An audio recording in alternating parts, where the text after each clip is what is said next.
everyone, and welcome back to the Brightworks and another match of Beyond All Reason, where, man, after a good long weekend of casting Beyond All Reason Nation Wars, it feels good to get back to casting some good old-fashioned 8v8 games. It was a lot of fun taking a look at those pro-level 4v4s, and if you'd like to see those casts, they should automatically be recorded, uploaded, and available for your watch over on the main Beyond All Reason channel. If I'm not streaming on Saturday at 12 to 4 PDT, and you don't see me on my own Twitch or YouTube, feel free to go check out the main channel, because I would bet you there's probably something going on over there. But anyways, to get back to the game in hand, I've got a lovely little supremacy match for you today that we're going to be taking a look at together as we watch what goes down between all three factions representing themselves here today. So without further ado, our blue commander spawning as a core commander and heading right on into the water. It's going to be none other than Wet Rat. A name that certainly lives up to the position here. Going to be playing some Cortex boats and going to be playing, as a person named Wet Rat. I feel like you're sort of obliged to go into boats. I feel like maybe even obligated to a certain extent. And indeed, it does look like Wet Rat is going to be going in that direction. All is well in the world for our 27 open skill German hero. Alright, spawning on the other side of the map here, spawning as the red team leader and spawning as a Legion commander. Right up here on the front, it's none other than Platinum Blonde. Sounds like a very anime name, but Platinum Blonde going to be playing as the... yeah, you know what? I feel like... so when I hear the name Platinum Blonde, it makes me think of... what's that guy's name? The guy with the big sword. Sky? Is his name Sky? Oh gosh, I'm forgetting what his name is. The blonde anime dude from that one game series. And he's also in Super Smash Brothers. That's really where I know him from. But he's got the big sword. He switches between different modes on it or something. Somebody in the comment section will have figured it out and commented it by now. Platinum Blonde going to be playing as a Legion commander and going into Legion vehicles on the front line here, which is very cool. Having a little bit of a self-doubt as we walk out towards that metal extractor. Think better of it, turn around, and finish up this constructor before heading on our merry way. Looks like after the con we will be stepping out into the middle of the map here to try and push forward. Oh, okay, so we're going for a little bit of DECURION play. Interesting. So, a long time ago, there was a very popular playstyle. Sorry, there's a mountain in the way. There was a very popular playstyle that revolved around getting a Centurion, an Armada Centurion, out onto the field and using that as a way to conquer the midline by holding onto that Centurion and using it to, well, you would repair it with your commander and you'd reclaim with resbots all around the Centurion while you'd repair it and basically push forward and use it as a bunch of pressure. That has since fallen out of popularity as new strategies have been, found out and have been tested and tried and, well, developed. Nowadays, it's pretty common to see a pawn/grunt rush out on the front lines, but vehicle plays work too. As you can see, we've got a Janus and a, commander out here in the mid, reclaiming all this juicy scrap and sending it right on back to the blue team. So, for now, mid-control rests well in the hands here of the blue team as we set up some LLTs and fire away those twin Janus missiles. Boom goes the Goblin, who suffers no chance of ever staying alive against that super high impulse attack. The Janus missiles are something to fear. So it looks like even just one of those is enough to kill this. Yeah, not bad.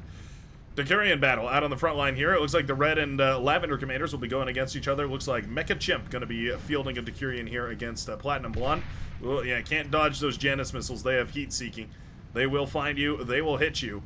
And they will hurt like a truck barreling towards you at 60 miles per hour and crammed full of explosives. And double it for some more trouble. DECURION battle. A bit of a wet noodle fight here between two heavily armored tanks. They have got little rotary Gatling cannons on them that do basically nothing damage, and they have tons and tons of HP, which makes them a weird kind of a unit because they have so much sustain, and makes them super popular for these sort of repair strategies, these really early micro-heavy repair strategies that have come out, and then we're seeing from the red commander here on the front line. Second DECURION hits the field here, but limited support so far from the right-hand side. Guy Tao, I'm going to go with Guy Tao, the Cyan commander here, has done an excellent job of locking down this midsection and denying a whole bunch of that metal, meaning, of course, that the red team is going to be a little bit strapped for resources in the early game. But you can kind of shoot yourself in the foot doing this. Oh, killer D-gun. Oh, only gets one of those tanks, though. Got the low HP tank, and it's nice to have at least one of those removed. But obviously getting both of them would have been ideal right there. Either way, though. 1,000 or so metal went back towards the blue team from all the reclaim here from both of these commanders as well as some resbots. The red team did get a little bit of it, though, it's worth noting. Commander, D-gun. D-gun, can we send the D-gun? There it is. Collides with two of those DECURION tanks, and finally we see some value. Okay, just as well. The advantage is thrown right back into the hands here of the blue commander with 500 energy worth of plasma projectile, disintegrating across the battlefield and ripping apart those very expensive 300 metal and 2,700 energy heavy armored assault tanks. Yeah, they're I don't know, they're weird. They fit into their own role here.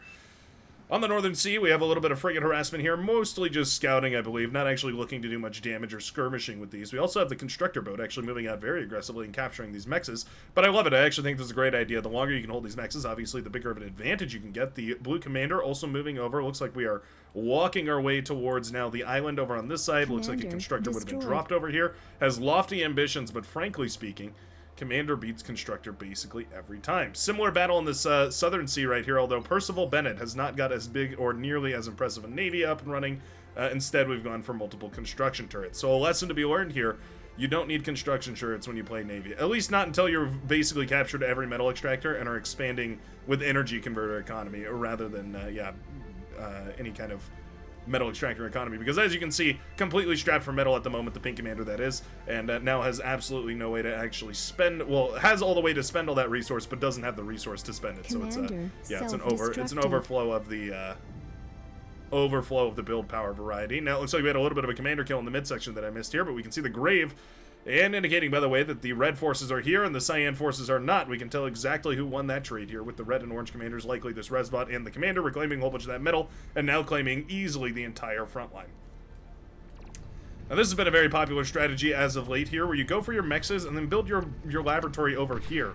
I don't necessarily see a benefit to doing that. You only open yourself to naval harassment. I'm trying to think of an advantage, but really I can't think of any. I suppose your units come out to the front line ever so slightly quicker, but, I mean, frankly speaking, the distance between this line and this line, right, that distance right there is not that big. Like, if we rotate this around, Commander, pretty much the same distance. Distance is this, I mean. So, I don't know. I feel like you're not actually saving very much distance. It might just be kind of like an aesthetic thing. Maybe you think your base looks better by the coastal area of the map. Obviously, the property value does increase as you move closer and closer towards the coast. So, I guess I can see the value in building your base over there. But from a strategic standpoint, I would definitely say to prefer the inland. Shuriken harassment here, but those OP Legion commanders with a little anti-air backpack means that they can actually shoot down some light anti-air. They have, again, light anti-air on their back, so it's, you know, not going to do anything to shut down T2 gunships or anything like that. But in the case against single or small count Shuriken harassment, yeah, they can do quite well here. Meanwhile, some Satyr have pushed forward right here. We've upgraded from the goblins, and now we are into those plasma throwers, spitting their plasma globules all over the cyan base, and this is phenomenal. This is a wonderful position to be in right here. Despite the friendly fire from these Rocketeers, these Ballista, the medium rocket bots here for the Legion faction, this is a wonderful spot. Yeah, all of a sudden the Cyan Commander doesn't have a commander, doesn't have a constructor, has a single metal extractor. Those Decurions aren't even his. Yeah, this is a really wonderful, lovely position, a huge advantage for the red team. The only thing I don't like here is that they've lost both the Cs. And that can be a huge issue. I've seen C's I've seen both of the C's be lost, and it can be a catalyst for the complete loss of the game. Even having control of the mid, even having blown away multiple bases here, if you lose both the C's, it opens up backline harassment, not only from the shoreline over here on the midsection, and of course whatever bombardment those naval vessels can do, but also on any of these lanes over here. You can see, of course, there's the naval lane. This is, you know, maybe folks who have played this map are probably familiar with the way that this map plays out, but there's also a big beach over here that you can siege basically 3 different bases from if you have those amphibious units. So the fact that both the Cs are won here for the blue team honestly makes me feel like this isn't as big of an advantage as maybe the red team is reading it into. Red commander goes down, and boy, that's 2 for 2 on missing commander deaths right here, but there we go. You can see those Decurion tanks. They don't do much damage. However, if you build enough of them, and this is true of basically every unit, if you build enough of them, they can start to do some serious damage, and that's why a red commander is lying in the dust right here. It's why the orange commander had to pull back the forces and send him in this direction. Frankly speaking, nothing really practically trades well against the Decurion. That's their biggest strength, is that no matter how you fight a Decurion, if you're fighting a bunch of them with T1, you're always going to take an unfavorable trade, just because they take so long to kill, and they really, I mean, they don't pack a punch, but the fact that they can sustain themselves for so long to do a little bit of damage over such a long time, it adds up quite nicely here. Mecha Chimp trying to kill this tank right here. Does finally blast it to pieces. Would love to see some D-guns sent out here. D-guns obviously. Oh, well, coming out from the orange commander right there. There we go. All right, 4 different Decurion go down. 369, 1,200 metal down the drain as 8-Bit Poro does cloak in order to move forward. Going to try and no doubt go for the D-gun on the base. It's sort of the checkmate in Beyond All Reason chess, as 8-Bit Poro, the orange commander, has found a way into the backline here. What are we doing? There we go. We're sending out the D-gun, and it will connect. Both commanders go up. 3 commanders, 3 for 1, as the tan, orange, and lavender commanders all plummet into atomized mist. brought down by their own ambitions as they go in a glorious push right there. That actually was huge. That took out a ginormous portion of the Orange Army. And now all of a sudden, yeah, Resbots are going over there to try and eat up all that mess, but there's a huge push of Decurions slowly but surely making their way towards the other side of the map. Now you may be thinking, well, it's a Decurion push, they're slow and they're ground-based, I may as well just go for some airplay. But you'd be wrong, the Decurion cannon can actually fire up into the air as well, making them effective against light aircraft just the same way as those Legion commanders are. In all the best ways, the Decurion tank is kind of the first T2 unit that Legion has access to.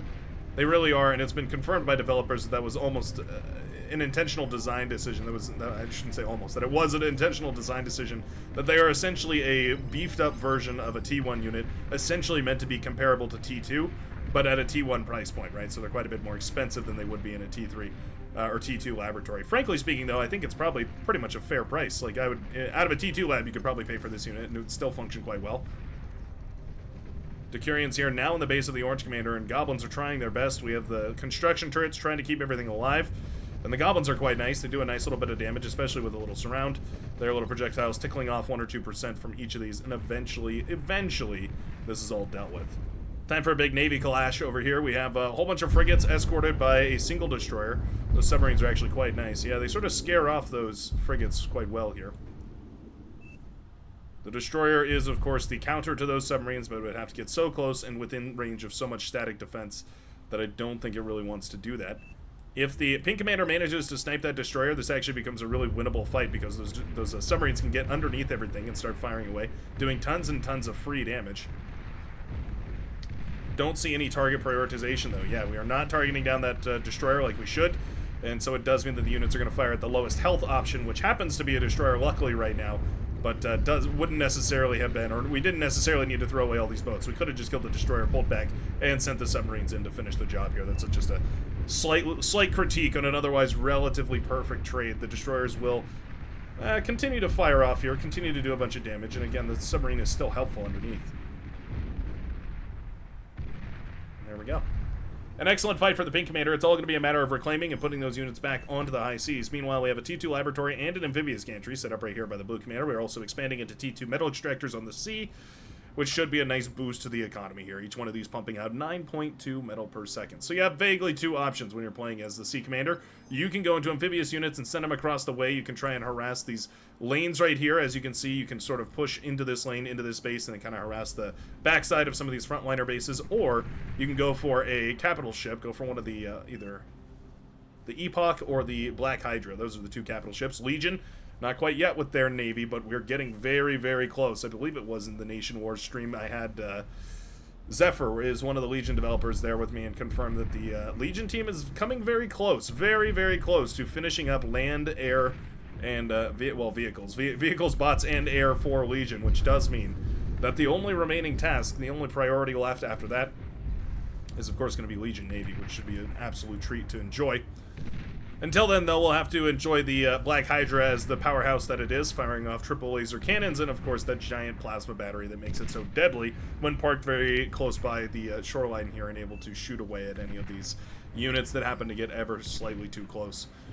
Orange Commander has a nice little force built up here, though. We have a bunch of welders, and we also have a Fat Boy. The Fat Boy is like it's like a knockoff Tsar. It fires a big plasma projectile, not quite as fast, not quite as far, not quite as mobile, not quite as high attack rate either, so it's kind of just a little bit worse all around, but it does come out of the bot lab, so that is on par for basically the way that bots play versus vehicles in this game.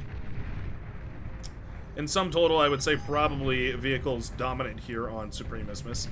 Unless you're going for specific strategies like sharpshooters or maybe like commando drops or really specific things that come out of those laboratories. Sheldon spam is another popular one. Pretty often you're going to see vehicles here because they just make a lot more sense. They're sturdier for the metal cost. They have a little bit more range, a little bit more damage. They're just kind of better across every board. Anywho, we have these units moving in. We have a big bombing run coming across here as well. The Green Commander, eager to do a little bit of damage. I think we've scouted the T2 laboratory is going to be the primary target. Bombs away from those good old-fashioned T1 bombers, the Whirlwinds, dropping those medium impulse grenades down on top of the laboratory. Not enough to kill the T2 lab, a little bit off target. Ooh, but should be enough to kill this fusion. We're actually not targeting it properly. A little bit targeted behind the fusion. The geothermal, I mean, pardon me. Wow. That is a close call right there for the ground commander. Had those bombers been targeted very so slightly differently, I think they absolutely would have killed that geothermal right there, obliterating everything in this entire base. Similarly here for this T2 laboratory, I think they probably could have killed this too if they were targeted onto it specifically. I don't know if we had scouting on this T2 laboratory, but we should have known where that geothermal is. That's a little bit of a blunder, I would say, from the air player. Still an effective bombing run.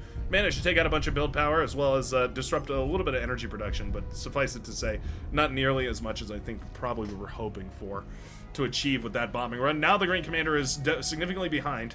We're scaling up the build power, which is all well and good, of course. That means that we're going to be able to pump out these fighters even quicker. And with the T2 metal extractors, you really can, basically pump out 4 times as many fighters. We have the fusions coming up here as well. A little bit of fusion scaling on the back of your bomber harassment. Never a bad idea. We have APHIS already up and running here for the Pink Commander. We have a red fusion reactor actually handed over here so the Red Commander can continue to stay in the game. I love to see that, and I'm always happy to highlight a moment where yeah, one of the teams is being generous. You know, they're playing the game as a team, and that's always a beautiful sentiment. Even if sometimes it can be hard to, you have to swallow your pride and help the teammate who was yelling at you just a moment ago.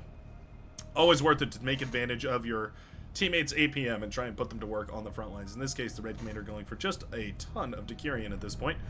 Not the end of the world, of course, but we could start to step into T2. Surprisingly, neither team really claiming this midsection. My goodness, what an army. We have 31 DECURION available right here for the Lavender Commander. Okay.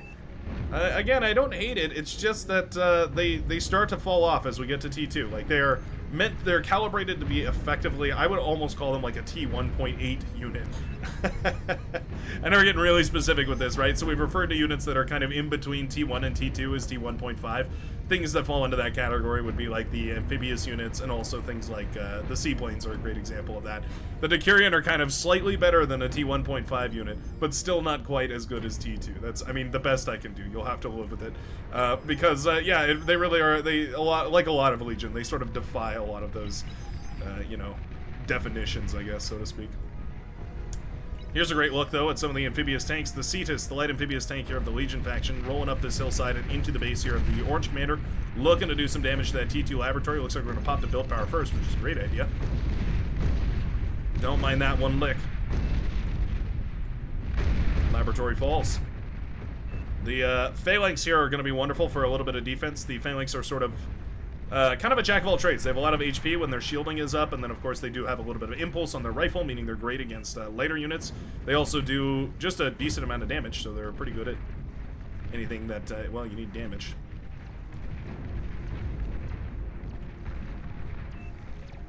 Not bad. Not bad whatsoever. Meanwhile, by the way, Seafoam Green Commander has completely taken over the naval side of the map here. Loads of wreckage available at the moment, so hopefully we'll see this put into a T2 lab or some other economic expansion, some other endeavor. We do have a T2 laboratory coming up and running here. Usually better to just get a T2 from your backliners, but if they're not cooperating or otherwise, you just have a bunch of metal lying around as well as the build power to do it. You may as well just build your own. I mean, I'm not opposed to this particularly in this case because we do have several thousand metal lying at our disposal. So building that T2 right there can be useful. And of course, the idea also being that, yeah, you could build that T2 and then build your T2 eco on the back of that as well. And that's sort of the safety of that cove. Fat Boys, what an interesting composition. We've got Fat Boys, we've got Thanatos, we've kind of just outsourced all of the controlling of the mid here to the Orange Commander. Thanatos are so cool, firing a big salvo of rockets out into the air. You can see that little multiple rocket launch system sprouting out of their back. Kind of like a cicada spreading its wings here, except if the wings were rockets and their feast was the flesh of the enemy. It's bullet heaven here as we watch the Sprinters, DECURIONs, and I guess the Phalanx also have kind of like a bullet projectile, or a plasma projectile, really. Yeah, all rip each other to shreds right there. There we go. Thanatos also firing into the distance, and I love that. The inclusion of a couple of those Thanatos can really be all it takes to have huge, huge effect. Looks like some shuriken here paralyzing some of these units. Not sure what we're actually killing these with. It doesn't look like there's really anything. A couple of amphibious units rolling their way up the hill here, not making much of an effect. Looks like one of them made it to the base and popped some E-converters. Not the end of the world, though. We have plenty here. We're not even using all of it. What on earth is this? What am I looking at here? Why are these built in the most, possibly the most explosive formation ever right now? I saw this, so I saw a picture of this, and I thought it was a joke, but apparently this is real. Don't do this. Please don't do this. Oh my goodness. This is horrible. This is quite possibly the most explosive chain reactable base known to mankind. Hold on, I'm gonna do some math here. I'm actually gonna pause the game. This is something I don't like to do all too often. I'm gonna pause the game and give a breakdown right here. Mark your clocks here. 19 minutes and 23 seconds in. We are, I'm just doing some crude measurements here, but basically, in between energy converters, you need 3 energy converter widths in order to not chain react. So at the very least, because these blueprints have been spaced out, they won't chain react between each other. However, I'm not entirely convinced of that, because the wind turbines also will chain react, meaning that as soon as these explode, they will blow up these wind turbines, probably blowing up these E-converters as well, and perpetuating the chain reaction. I'm pretty sure if one of these pops, this entire column will explode. Case in point, I mean, we did see one of these go, and I guess this one didn't go, so maybe they're safe, but I'm not entirely sure. Either way, this is, I mean, one wind turbine falls, and then a rogue projectile comes in here, and all your wind turbines are gone. I just don't see how this works. Anyway, back to the game. One of those things I love about Bar is that there's just infinite possibilities. You really can just do anything. Some things better than others, though. Certainly. Fat Boys in this beautiful composition here doing a lovely job of just sending a bunch of high impulse projectiles out, making it super annoying for these units to push forward. There's not really anything they can do. Yeah, we have gunships in the air, which is quite nice. Again, those DECURION can technically fire up. It's not a great attack, but it is, well, when there's enough of them, enough to clear out some light gunships like we see right here. Just like that, DECURION have managed to clear some of the airspace here and make it a little bit easier for these to push forward. Still, of course, fighters are going to be the preferred method, or otherwise anti-air trucks or something like that. But for right now, the Orange Commander has free reign to just push into this base, and I really don't see a reason to stop pushing. Other than, of course, avoiding the explosive radius of that geothermal, which is a good idea. The base right here for the Green Commander falls. Oh, pardon me, we actually do have a T2 laboratory in the back. Okay. These Prometheus heavy assault tanks are actually very, very dangerous. They are something in between an incinerator and a Tsar. Super heavy heat ray laser that can melt down basically anything. Commander However, has died. Commander does die right next to it, and now that does mean that good old-fashioned heat ray tank will fall as well. Fat Boys continuing their march right here. Meanwhile, we have a little bit more of an incursion as some more amphibious units do pop up and ravage what's left of the red base. Yeah, okay, Garpike are shut down, but just barely before the red base gets destroyed over here. Meanwhile, Purple Marauder are now rolling out of the map, and this is going to be a dangerous. Situation. Bro is doing things is the best way. Marauder are definitely going to be enough at this point. Should be enough at this point. The Phalanx are pretty good. They just have so much sustain that they can tank for this for a while. Welders to a lesser degree, but also in the same category. At this point, though, most of the punch behind this has been taken out. These DECURION are so slow, the Marauder are going to be walking circles around them. And, yeah, there's not a lot more that this push can do. Maybe aim this Thanatos into the backline and hope you get a lucky shot. Razorback now joining the fight here as well. These have been corrected recently, by the way. Their targeting software has been patched. The Cortex bugs have been eliminated from the corrupted code. And now Razorbacks are being, they're back to being their snappy selves that are able to actually target spam units quite effectively here, which is great to see, because it was a tragic moment when those were effectively useless. You couldn't move them, you couldn't use them, they kind of had to, they basically became static emplacements, which was, yeah, horrible to see. Obviously, we prefer our Razorbacks fully functional, operational, and well-maintained.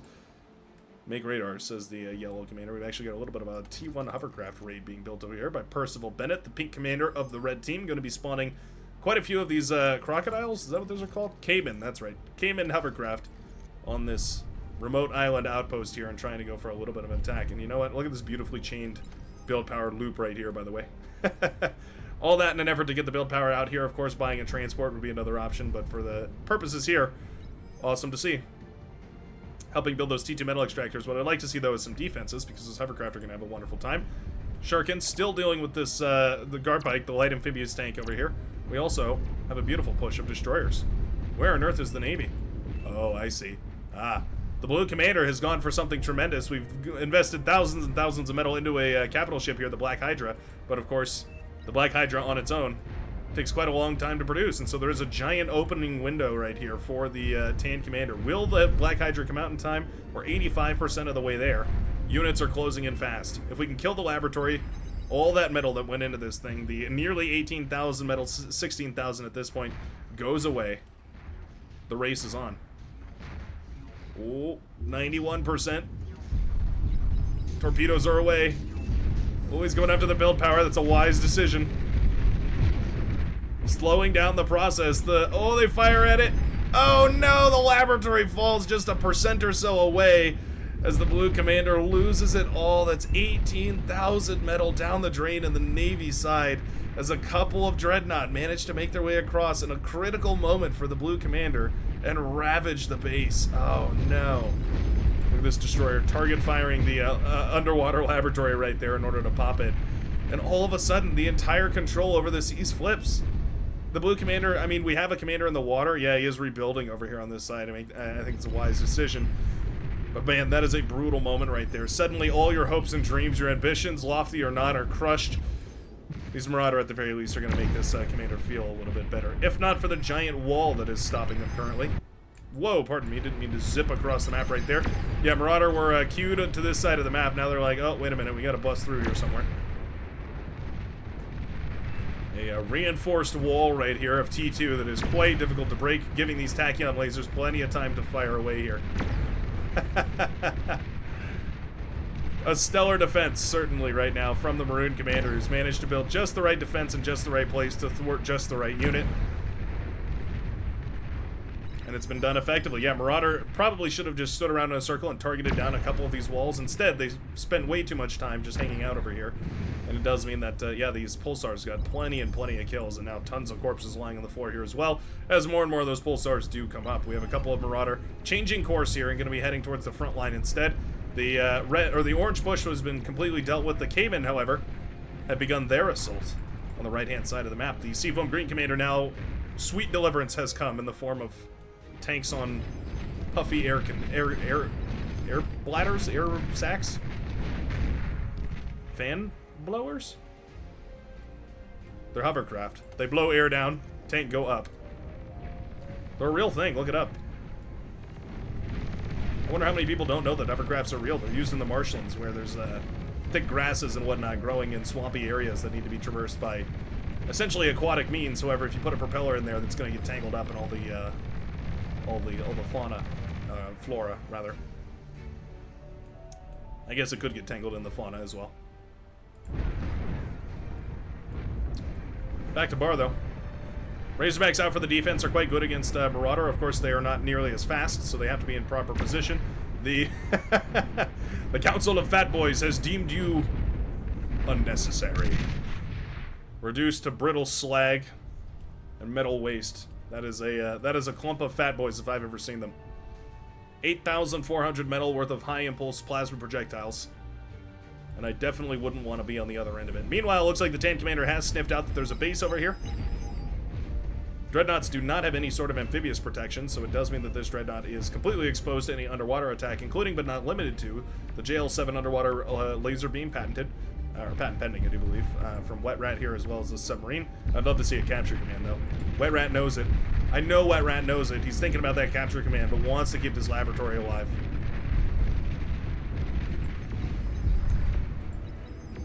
Submarine's still firing. Reclaim, at the very least? Nope. Alright, neither of the two commands that could have made that just ever so slightly more efficient here. We have a res sub, or a construction boat, rather, reclaiming from all this. We also still have a single submarine devastating all the supply over here. We have a underwater armored or hardened metal storage here that is under siege, and as soon as this goes away, thousands and thousands of metal slips out of the bank right here for the Blue Commander. We need to see more M storages set up, otherwise things are gonna get quite bad quite quickly here.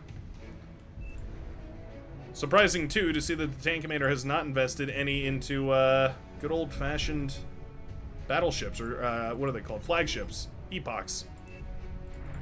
Big Marauder wave coming across, though. Finishing with the Cayman started. Ooh, commander does go down and takes out a whole bunch of them, luckily, right there. Still, though, I don't know if it was quite enough. Build power should be targeted here. Looks like it will be. AGO pops from one of those Marauder.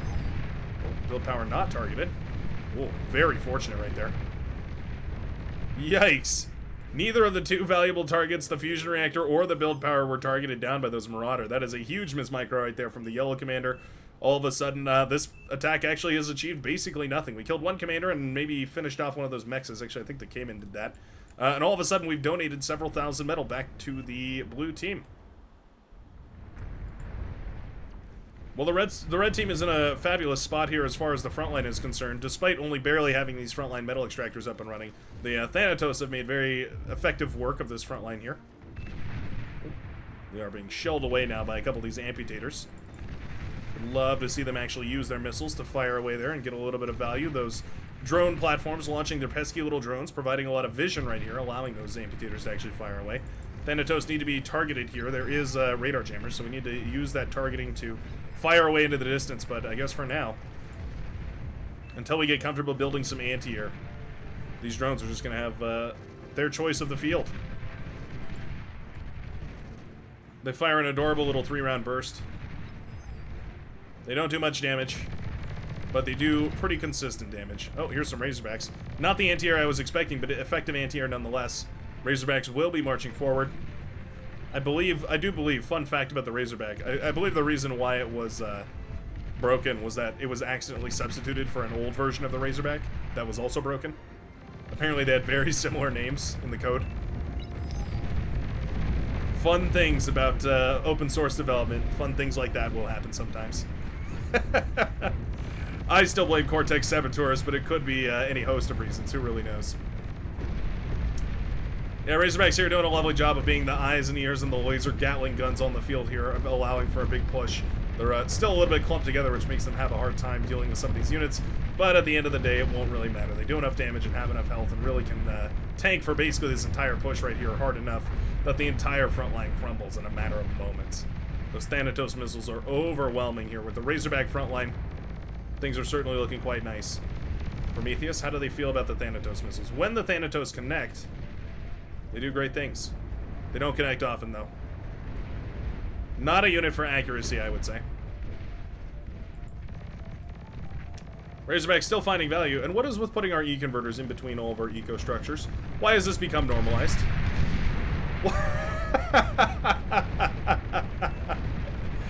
A beautiful chain reaction right there as we get to watch live time exactly why you don't want to do it. As a single explosion chain reacted into both of those ecos and blew up every single of those very expensive advanced solar panels here. Alright. A learning opportunity certainly for many of the members of this community, I'm sure, as they watch all that very valuable eco go up in smoke, flame, and energized debris. Fat Boys here, completely vulnerable to the air forces. Yeah, we're continually ramming our head against a wall and hoping that air doesn't solve the issue. And every time that it doesn't, we're not learning from a mistake. We're just sending in more units and hoping. Hey, there we go. The air forces do arrive. Fortunately here for, I guess, the last Fat Boy. Obviously far too late to save this push from going anywhere, but at the very least, knocking out a bunch of those gunships is quite helpful. The pink force is now jumping on top of a bunch of the green, which are retreating, meaning that they get the leading edge. The dogfight turns in their favor. I don't think they have the numbers to win this fight, and especially not with the defender's advantage, but thinning out that amount of aircraft right there for the Green Commander is certainly nice, and it does allow you to do subsequent follow-up bombing runs. We know there's fusions over here. That's where the bombers should be redirected. It looks like we do have a whole bunch of torpedo bombers that have been set up here for Night V1. We have those torps heading out into the ocean right now. They are the good old-fashioned core torpedo bombers, which have huge high-impulse warheads that are super high damage, but obviously single target, so you kind of can't distribute their force. They sort of hit one thing really hard and then take a long time to cool down. Not a super long time, I guess I would say, though. They're actually fairly quick. A big swarm of them like this can clear out even some of the toughest naval vessels in pretty record time. Torpedo bombers are inherently broken because only select few ships and Navy actually counter them.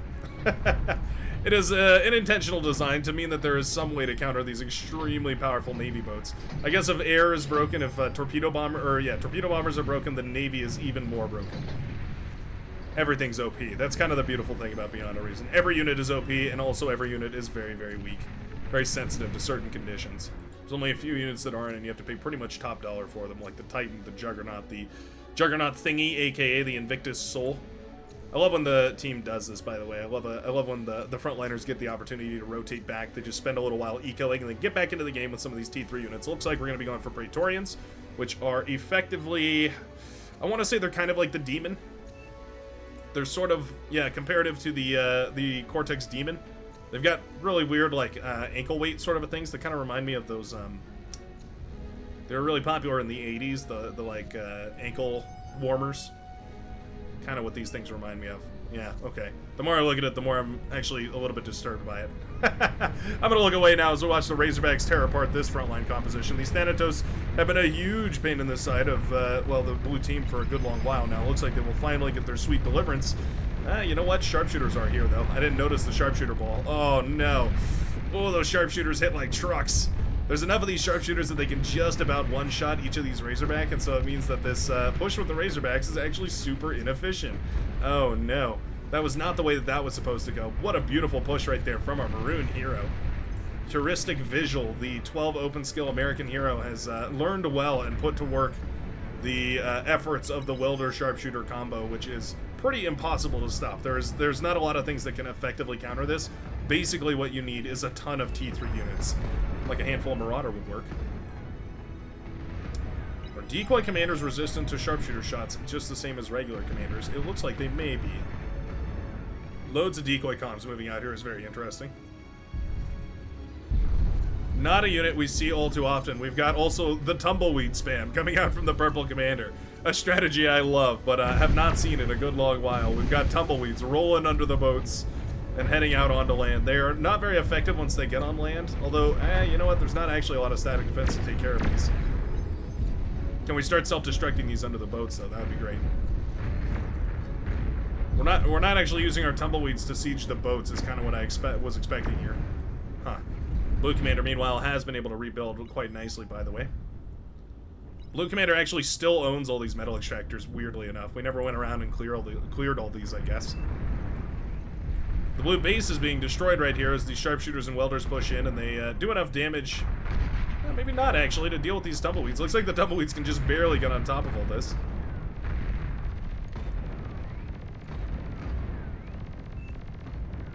That's a microable moment right there as well, where the tumbleweeds were all standing right underneath the Razorback. If we simply shot the tumbleweeds, I have a feeling they would have blown up that Razorback quite nicely. Not the case, though, and so, wow. Not the counter I was expecting, but apparently tumbleweeds work quite well to counter sharpshooters. Yeah. What a ridiculous composition we've got going on here. Tumbleweed Razorback, not what I had on my bingo card, not at all.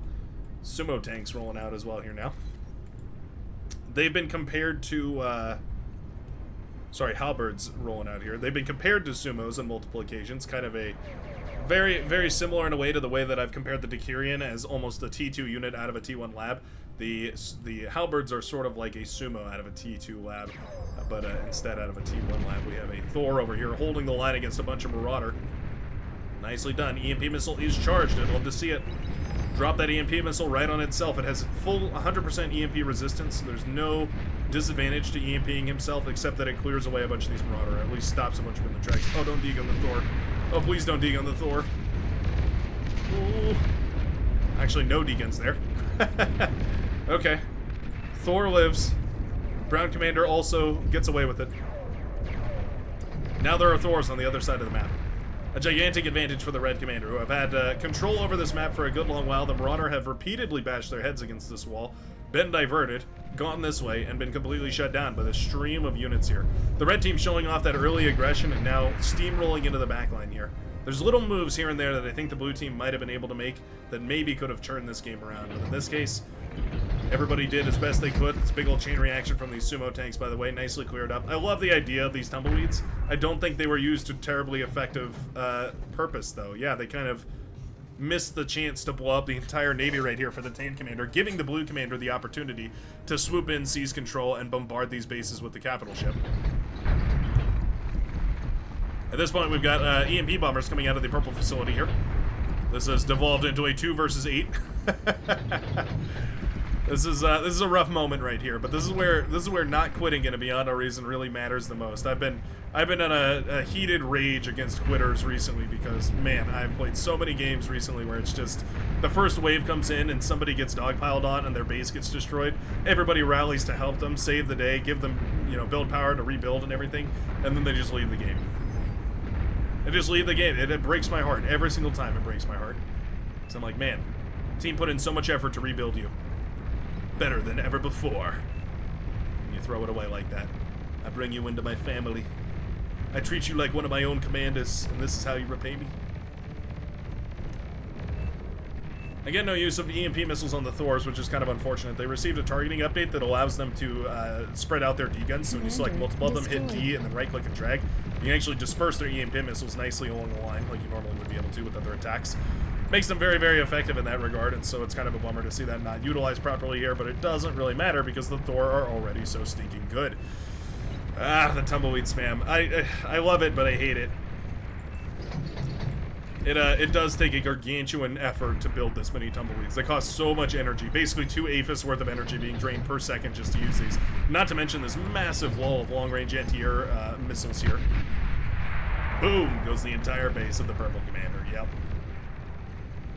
Ladies and gentlemen, boys and girls, I do think this will mean the close of our game here as the blue team falls to the overwhelming firepower here of the red. These Thanatos have been a wonderful key player. In fact, we select all these. How many kills do these have? Oh, only 31 kills. I would have thought it would have been a lot higher. I guess maybe a bunch of those have been T3 kills. Either way, or maybe the original Thanatos were destroyed. But either way here, yeah, this game has certainly come to its end. The red team taking over a distinct advantage in the midsection here, despite the blue team capturing the early medal and having that early lead. The initial blue pushes to break some of these frontline positions, and then the unrelenting pressure eventually meant that they were able to take the victory in this game of Beyond All Reason. What a turnaround! Despite losing both of the C's at first, too, the tank commander managed to make a big comeback, and at the end of the day, it'll be our red heroes who managed to claim victory. Thanks a ton for watching, everybody, and I sure hope you enjoyed. I hope you have a lovely rest of your day. Don't forget to smile, and I hope you'll join us over on the Discord where I announce all the fun stuff that we're doing, whether it's tournaments, streams, or anything other activity-wise. It's a great place to go check out and check out some fun links. All that down below in the description section. Have a good one, everybody, and I'll see you in the very next game of Beyond All Reason.